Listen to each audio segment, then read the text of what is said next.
গরমকাল মানেই সবজিতে পটল। আর পটল দিয়ে রোজ রোজ কী এমন রান্না করা যায় বলুন তো।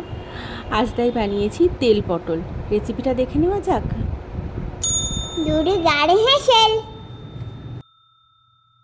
সরাসরি চলে এলাম দুর্গার হেসেলে।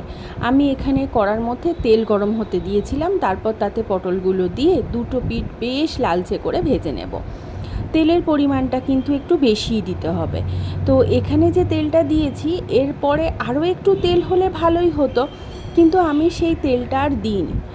তো যাই হোক, পরে আসছি সে কথায়। আর এখানে একটা মশলা বানিয়ে নেব, সেখানে আমি 2 রকম সর্ষে নিয়েছি আর কাঁচা লঙ্কা নিয়েছি।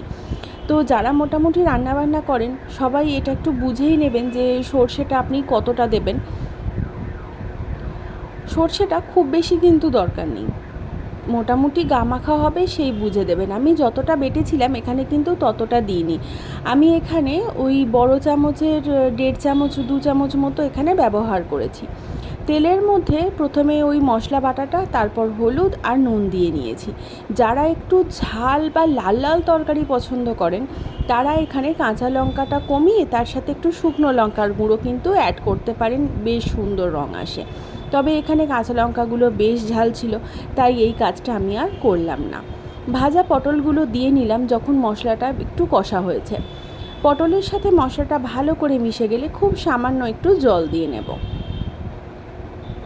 গ্যাসের ফ্লেমটাকে বাড়িয়েই রাখছি। তারপর এটাকে ফুটতে দেব।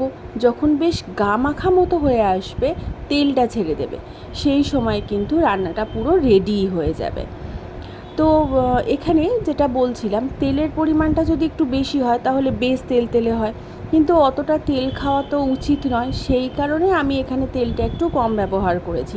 তবে বাড়ির সবাই যদি শারীরিক দিক থেকে সুস্থ হয় তবে পটলের তেল একটু বেশিই দেবেন না হয়। আজ তবে আসি।